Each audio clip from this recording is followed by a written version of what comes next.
William Shakespeare کہا کرتا تھا کہ ہر کسی کی بری بات سن لو مگر اپنا فیصلہ اپنے دل میں محفوظ رکھو۔ مگر احمد خاموش نہیں رہا، بول پڑا، میں آمنہ کو طلاق نہیں دوں گا چاہے کچھ بھی ہو جائے۔ امتل کے چہرے کا رنگ سرخ ہو گیا تھا۔ تو پھر وہ اس گھر میں نہیں رہ سکتی۔ آپ نے شاید سنا نہیں کہ اس نے اس گھر کی بہو بننے کے لیے مجھ سے شادی نہیں کی بلکہ میری بیوی بننے کے لیے شادی کی ہے۔ احمد کا جواب بھی سخت تھا۔ عاصم نے پہلی بار زبان کھولی۔ بھائی آپ اس 2 ٹکے کی لڑکی کے لیے مما سے بحث کر رہے ہیں؟ عاصم! اختر علی کی گونجدار آواز سن کر وہ خاموش ہو گیا۔ وہ کوئی راہ چلتی 2 ٹکے کی لڑکی نہیں ہے، میری بہن کی بیٹی ہے اور میری بھانجی۔ تم نے اسے نہیں بلکہ مجھے گالی دی ہے۔ پاپا میرا یہ مطلب نہیں تھا، وہ کھسیانہ ہوتا ہوا بولا۔ میں تو کہہ رہا تھا کہ مگر اس کی زبان بند ہو گئی کیونکہ فریحہ نے اپنی چونچ کھول لی تھی۔ میں اس گھر میں نہیں جاؤں گی۔ کیا جانوروں کی طرح رہتے ہیں سبھی لوگ؟ چڑیا گھر سے بھی اتنی بدبو نہیں آتی جتنی اکیلے جگنو سے آتی ہے۔ اچھا، احمد حیرانگی سے بولا، کیا کبھی خود کے بارے میں بھی سوچا ہے کہ اس غریب کی خوشیاں چھین کر، اس کے ہونٹوں کی ہنسی چھین کر تم نے کون سا گلشن کی شادابی کا کارنامہ انجام دیا ہے؟ احمد بھائی، جب آپ نے آمنہ سے شادی کی تھی تو آپ نے کون سا مما سے پوچھا تھا؟ فریحہ کو بھی امتل کی زبان لگ گئی تھی۔ اس بات کا جواب اختر علی نے دینا مناسب سمجھا۔ احمد کی پہلی شادی تمہاری مما کی پسند اور مرضی سے ہی کی تھی۔ نتیجہ تم نے دیکھ لیا، اور تمہاری شادی بھی تمہاری اور تمہاری اس مما کی پسند سے ہی ہوئی تھی۔ نتیجہ تم نے دیکھ لیا، مگر احمد کی شادی اس کی پسند اور میری رضامندی سے ہوئی ہے۔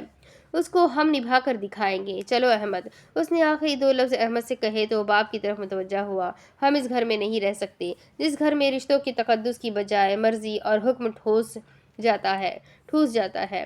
وہ دونوں باپ بیٹا باہر نکل گئے تو امتل کی آواز نے ان کا تعاقب کیا۔ اس گھر کے دروازے تم دونوں پر 1 ماہ تک کھلے رہیں گے اختر علی۔ وہ مڑا اور مسکراتا ہوا بولا، زندگی کے بہت سارے قیمتی سال تم نے میرے ساتھ گزارے ہیں، لیکن افسوس ہے امتل بیگم کہ تم مجھے سمجھ ہی نہیں پائی۔ اختر علی اس دہلیز کو آمنہ کے بغیر کبھی بھی پار نہیں کرے گا۔ یہ کہہ کر دونوں باپ بیٹا اپنی اپنی گاڑیوں میں بیٹھے اور عظیم الشان محل کے گیٹ سے باہر نکل گئے۔ چند دنوں کے بعد ہی اس کتیا کا عشق جب سر سے اتر جائے گا تو پھر دم ہلاتا ہوا احمد خود ہی واپس آ جائے گا۔ امتل کی آواز زہر میں ڈوبے ہوئے تیر کی مانند تھی۔ پھر دیکھتی ہوں کہ اختر علی کی انا اور اکڑ اس کے کمزور اور ناتواں ارادوں کا کب تک ساتھ دیتی ہے۔ وہ فریحہ سے مخاطب ہوئی، تم ٹینشن مت لو ڈارلنگ، دانیال کو فون کرو اور لمبی ڈرائیو پر نکل جاؤ۔ میں ذرا مسز فیاض کے ساتھ جا رہی ہوں۔ وہ بے فکری والا انداز اپنائے ہوئے تھی۔ فریحہ نے یاہو کا نعرہ لگایا اور موبائل پر دانیال کا نمبر ڈائل کرنے لگی۔ امتل نے گاڑی بازار میں پارک کی تو اس کی نظر ابراہیم اور عائشہ بی بی پر پڑ گئی۔ وہ کئی دنوں سے موقع کی تلاش میں تھی۔ وہ چاہتی تھی کہ فریحہ کی بات کرنے کے لیے اسے ان کے گھر نہ جانا پڑے۔ آج تقدیر نے اسے موقع فراہم کر دیا تھا۔ وہ گاڑی سے اتر کر ان دونوں کے پیچھے پیچھے چل پڑی۔ عائشہ بی بی کے ہاتھ میں پلاسٹک کی ٹوکری پکڑی ہوئی تھی جس میں اعلیٰ نسل کا فروٹ بھرا ہوا تھا۔ چند قدم چلنے کے بعد اس نے دیکھا کہ ٹوکری ابراہیم نے پکڑ لی ہے۔ وہ رش زیادہ ہونے کی وجہ سے ان لوگوں کو یہیں چھیڑنا نہ چاہتی تھی۔ اس نے مزید چلنے کے بعد دیکھا کہ ابراہیم ایک رکشے والا کو ہاتھ دے کر اپنے پاس بلا رہا تھا۔ امتل نے یہ موقع صحیح جانا کیونکہ اگر وہ دونوں رکشہ میں سوار ہو کر نکل جاتے تو پھر نامعلوم تقدیر اسے ایسا موقع کب دیتی۔ اس نے عائشہ بی بی کو ان کا نام لے کر پکارا تو وہ حیرانگی سے مڑ کر اسے دیکھنے لگی۔ جبکہ ابراہیم نے رکشے والے سے بات نہ بننے پر پیچھے مڑ کر دیکھا تو وہ عائشہ بی بی کے پاس کھڑی امتل بیگم کو دیکھ کر حیران رہ گیا۔ وہ بھی شاید اسی طرح کا کوئی موقع تلاش کر رہا تھا۔ وہ ہجوم میں سے بجلی کی رفتار سے نکلا اور ان کے پاس جا کر کھڑا ہو گیا۔ اس نے دیکھا کہ عائشہ بی بی بہت ٹینس ہو کر کھڑی تھی۔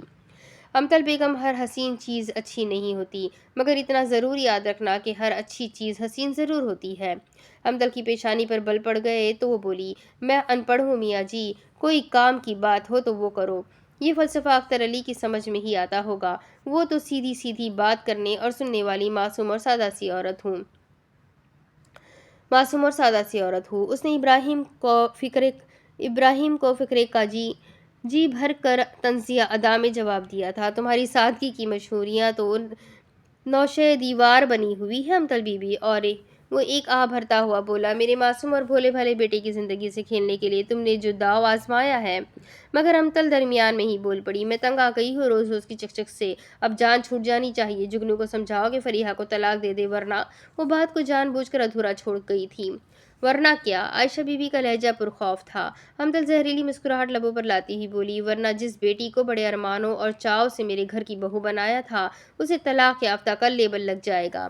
امطل بیگم، میں مانتا ہوں کہ میں بیٹی کا باپ ہوں۔ ابراہیم اور عائشہ بی بی آمنہ کی طلاق کا سن کر لرز گئے تھے۔ مگر ایک بات تم بھی ذہن نشین کر لو، جس بیٹی کی پرسکون اور آزمائش زندگی کے لیے تم ہمارے جذبات سے کھیل رہی ہو، کیا خبر وہ جگنو سے طلاق کے بعد خوش بھی رہ سکے گی یا نہیں۔ غریب اور بزدل یا تو طعنے دیتا ہے یا پھر بد دعا۔ بہرحال تم بھی اس بات کو جانتے ہو کہ میرے پاس دولت اور روپے کی اتنی فراوانی ہے کہ میں اپنی بیٹی کے لیے ہر سکھ اور سکون خرید سکتی ہوں۔ اس ہفتے کے اندر اندر جگنو سے فریحہ کی طلاق، ورنہ جگنو کو سمجھاؤ کہ آمنہ کی طلاق۔ میرا خیال ہے کہ وہ اتنا بھی کملا اور جھلا نہیں ہے جو طلاق کا مطلب نہیں سمجھتا۔ آگے جاتے ہوئے لوگ ان کی طرف غور سے دیکھ دیکھ کر آگے بڑھنے لگے تو عائشہ بی بی کے دل کی بھڑاس ان الفاظ میں ان کی زبان سے نکلی۔ ایک بات تو طے ہے کہ تم جیسی امیر عورتوں کو اپنی عزت کا خیال تو ہوتا نہیں، ساتھ میں ہم جیسے غریبوں کو بھی لوگوں کی تنزیہ باتوں اور ذومانی نظروں کا نشانہ بننا پڑتا ہے۔ امطل نے ہلکا سا کہا لگایا اور ابراہیم سے مخاطب ہوتی ہوئی بولی، اپنی سادہ لوح بیوی کو سمجھائیے میاں جی، غریب کی عزت اور وقار سب کچھ پیسے سے شروع ہوتا ہے اور پیسے پر ہی ختم ہو جاتا ہے۔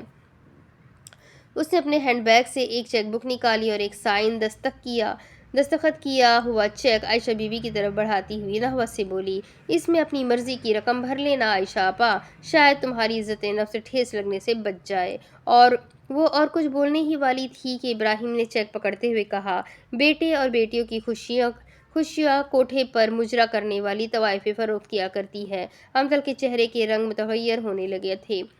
ہم جیسے غریب اور خوددار لوگ بیٹیوں کی خوشیاں بیچا نہیں کرتے، بلکہ تم جیسے خریداروں کو صدقہ اور خیرات میں بھیک دیا کرتے ہیں۔ امطل کی ناک کی نسیں پھولنے لگی تھی۔ وہ جانتی تھی کہ ابراہیم سے باتوں میں وہ نہیں جیت سکتی، اس لیے بہتری اسی میں ہے کہ وہ اب خاموش اور عزت سے نکل جائے۔ وہ جانے لگی تو عائشہ بی بی بولی، فریحہ کو خود ہی بھیجو گی یا پھر جگنو لینے آئے؟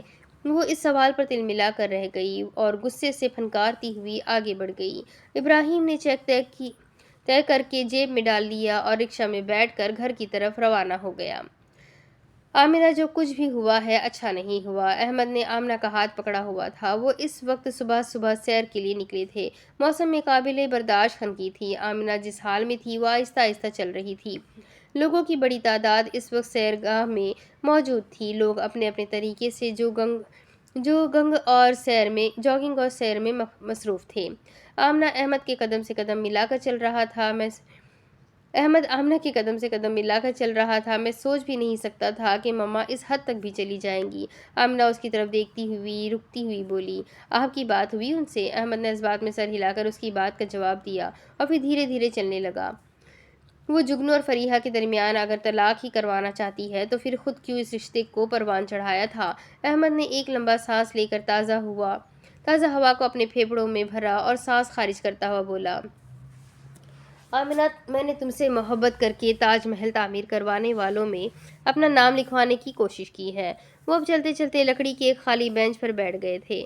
احمد نے آمنہ کے ہاتھ پکڑے ہوئے تھے اور وہ ان کو سہلا رہا تھا۔ میں جگنو کو ایک سادہ لوح اور بھولا بھالا شخص سمجھتا تھا جس کا دنیا داری سے دور دور تک کوئی تعلق نہ تھا، مگر جب فریحہ نے اس سے الگ ہونے کی بات کی تو یقین کرو آمنہ، میں اس شخص کے اندر محبت کی ٹھاٹھیں مارتے ہوئے سمندر کو محسوس کر کے لرز کر رہ گیا، کیونکہ اس سمندر کی لہروں میں اتنی روانی اور اتنا شور تھا جو کسی بھی تاج محل کو اپنے ساتھ بہا کر لے جانے کی سکت رکھتا تھا۔ احمد کی صاف گوئی پر تو وہ اس کی قائل تھی۔ اس بات کا ہمیں بھی اندازہ نہ تھا کہ جگنو فریحہ سے اتنی محبت کرتا ہے۔ آمنہ بولی، نم آنکھوں سے دیکھتی ہوئی بولی تو وہ ہلکی سی مسکان ہونٹوں پر سجاتے ہوئے بولا، آمنہ، محبت تو وہ ہوتی ہے جو میں نے تم سے کی ہے یا پھر تم نے مجھ سے کی ہے، مگر جگنو وہ ان باتوں سے بہت آگے نکل گیا ہے۔ وہ ہم سب کو مات دے گیا ہے۔ محبت تاوان مانگتی ہے، بس قربانی پر ہی راضی ہو جاتی ہے۔ لیکن جگنو محبت کی سیڑھیاں چڑھتا چڑھتا عشق کی چھت پر جا پہنچا ہے، اور تم جانتی ہو کہ عشق قربانی نہیں مانگتا اور نہ ہی راضی ہوتا ہے، یہ تاوان مانگتا ہے۔ احمد یکدم خاموش ہوا تو آمنہ چونکتی ہوئی بولی، تاوان؟ ہاں آمنہ، تاوان۔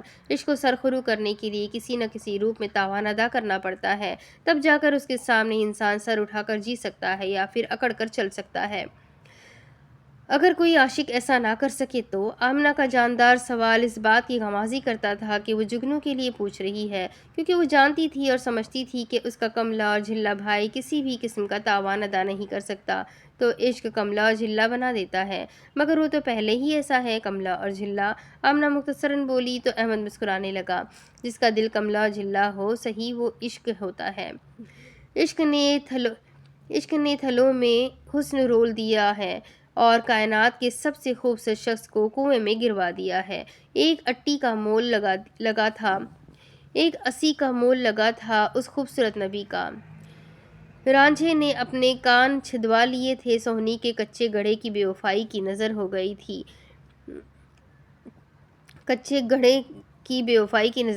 تھی۔ ننگے پاؤں چل چل کر جس شخص کے پاؤں کے چھالے پھٹ گئے تھے وہ باز نہ آیا تھا۔ عشق سلامت کا نعرہ لگاتا ہوا تپتی ریت پر چلتا گیا تھا۔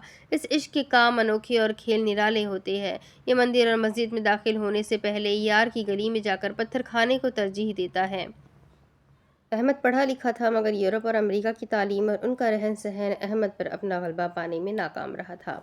آمنہ محبت سے اس کی طرف دیکھ رہی تھی۔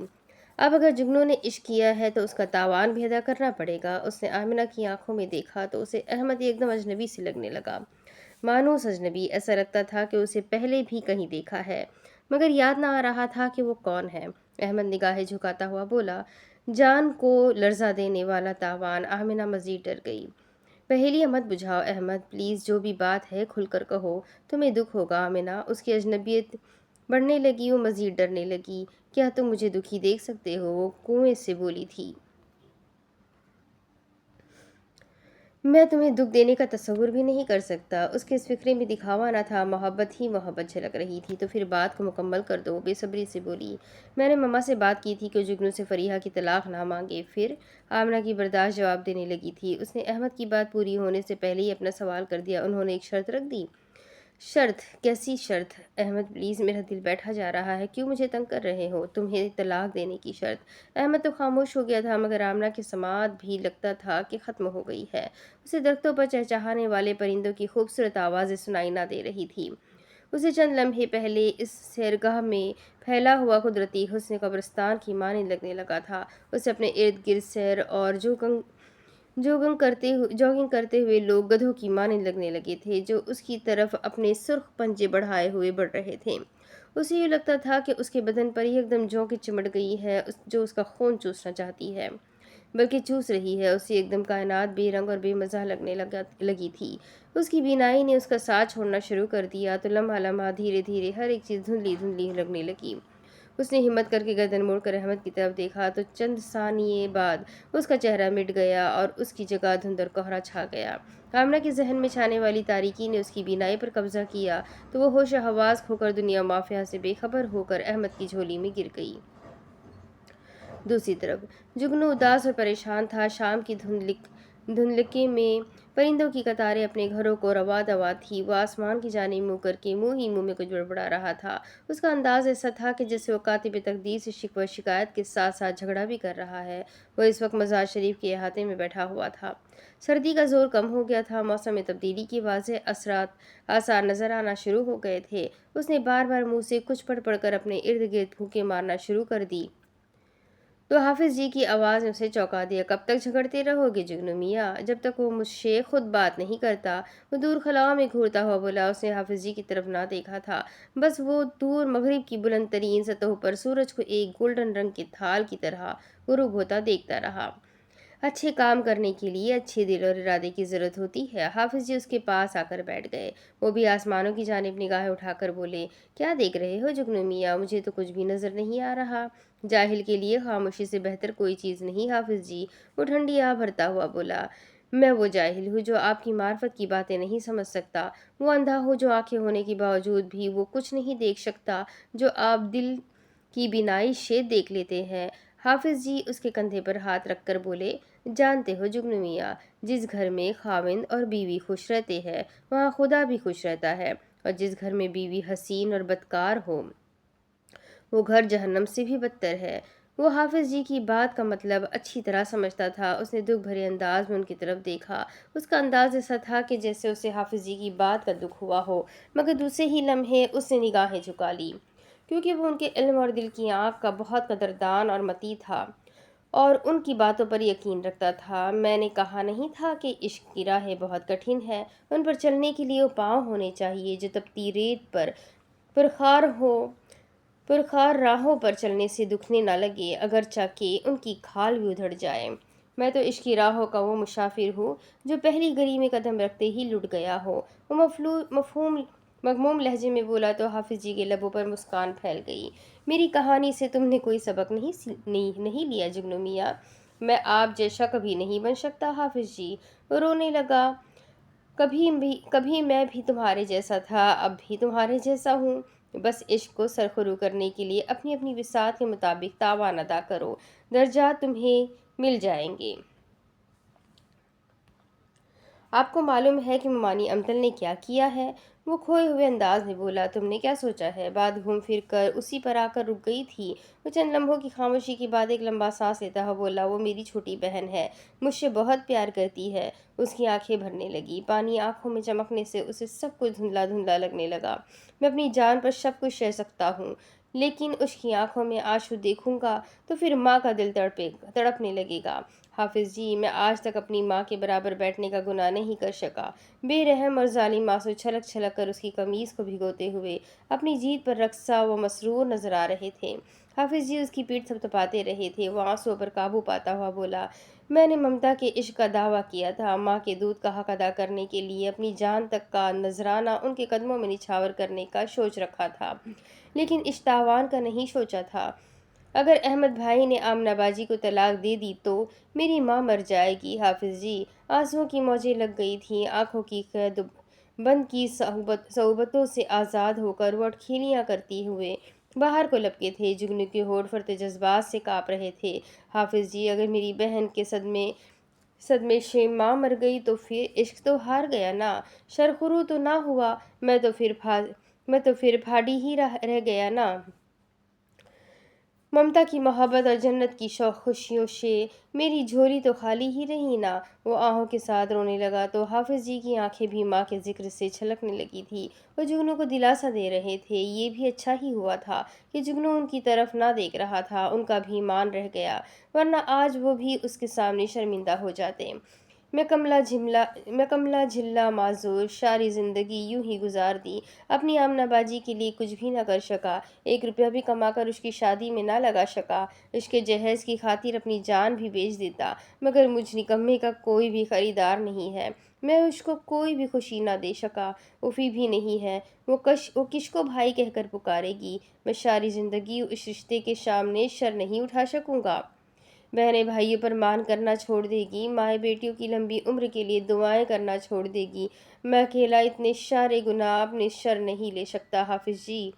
وہ رونے لگا تھا۔ حافظ جی بھی چاہتے تھے کہ وہ دل کھول کر رو لے، اپنی بھڑاس نکال لے، پھر اس نے ان کی جگہ بھی لینا تھی۔ وہ جگنو کے ارادوں کو پختہ کر رہے تھے، اس کے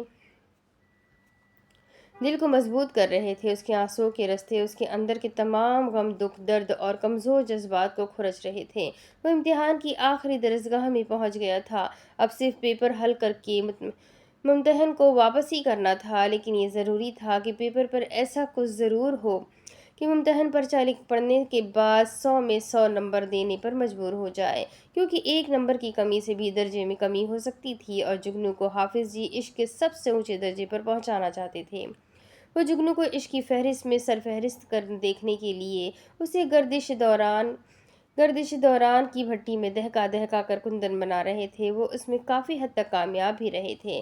میں ماں کی نظروں میں سرخرو ہونا چاہتا ہوں، اپنے عشق کو تاوان ادا کر کے اپنا سر فخر سے اونچا کرنا چاہتا ہوں، میں کوئی کمین نہیں بننا چاہتا، میں عشق کا ہیڈ ماسٹر بننا چاہتا ہوں، میں مامی امتل کے ارمانوں پر اپنے عشق کی مہر لگا کر اوش ڈال دوں گا، لیکن حافظ جی، میں فریحہ کو طلاق دینے سے پہلے اس کے لیے ایک دعا کروں گا۔